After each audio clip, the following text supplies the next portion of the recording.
আসসালামু আলাইকুম, নমস্কাৰ। সমূহ অসমবাসী ৰাইজৰ লগতে সমূহ ইছলাম ধৰ্মী ৰাইজলৈ আমি সদৌ অসম সংখ্যালঘু ছাত্ৰ উন্নয়নৰ পৰিয়ালৰ ফালৰ পৰা ঈদ উল আজহাৰ অলেখ অলেখ শুভকামনা জনাইছোঁ। এই ঈদ উল আজহাৰ জৰিয়তে আমাৰ মাজত ভাতৃত্ববোধ কঢ়িয়াই আনক, হিংসা বিদ্বেষ আঁতৰি আমি একেলগে অসমখন আগুৱাই লৈ যাওঁ, একেলগে আমি সমাজখনক ভাতৃত্বৰ বান্ধোনেৰে আমি আগুৱাই লৈ যাওঁ, এই আশা আমি কৰিছোঁ।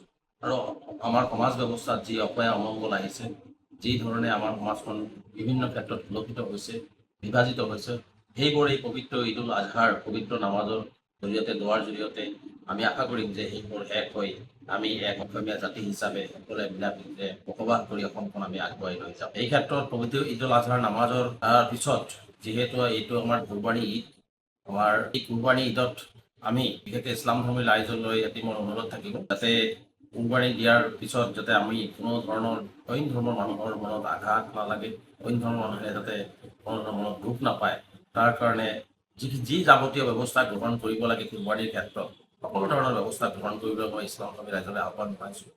আমি সকলোৰে লগত মিলা প্ৰীতিৰে থাকিব লাগিব, সকলোৰে লগত আমি আগুৱাই যাব লাগিব। গতিকে আমাৰ এই ঈদ পালন কৰিবলৈ যাওঁতে যাতে কাৰো মনত দুখ নাপায়, কাৰো আঘাত নাপায় বা আমাৰ ভাতৃত্ববোধ নষ্ট নহয়, তাৰ ক্ষেত্ৰত মই ভাবোঁ যে প্ৰতিজন মুছলমান এই ব্যক্তিসকলে খুব সজাগ আৰু সচেতন হৈ এই ঈদ উদযাপন কৰিব বুলি আমি আশা ৰাখিছোঁ। মই পুনৰবাৰ সমগ্ৰ অসমবাসী ৰাইজৰ লগতে ইছলাম ধৰ্মী ৰাইজৰে পবিত্ৰ ঈদ উল আজহাৰ শুভেচ্ছা জনাইছোঁ, শুভকামনা জনাইছোঁ। আহক মিলিজুলি আমি এই পালন কৰোঁ আৰু আমি একেখন সমাজ ব্যৱস্থাত একেলগে মিলা প্ৰীতিৰে ভাতৃত্ববোধেৰে আগুৱাই যাওঁ। আসসালামু আলাইকুম, নমস্কাৰ। সমূহ অসমবাসী ৰাইজৰ লগতে সমূহ ইছলাম ধৰ্মী ৰাইজলৈ আমি সদৌ অসম সংখ্যালঘু ছাত্ৰ উন্নয়নৰ পৰিয়ালৰ ফালৰ পৰা ঈদ উল আজহাৰ অলেখ অলেখ শুভকামনা জনাইছোঁ। এই ঈদ উল আজহাৰ জৰিয়তে আমাৰ মাজত ভাতৃত্ববোধ কঢ়িয়াই আনক, হিংসা বিদ্বেষ আঁতৰি আমি একেলগে অসমখন আগুৱাই লৈ যাওঁ, একেলগে আমি সমাজখনক ভাতৃত্বৰ বান্ধোনেৰে আমি আগুৱাই লৈ যাওঁ, এই আশা আমি কৰিছোঁ।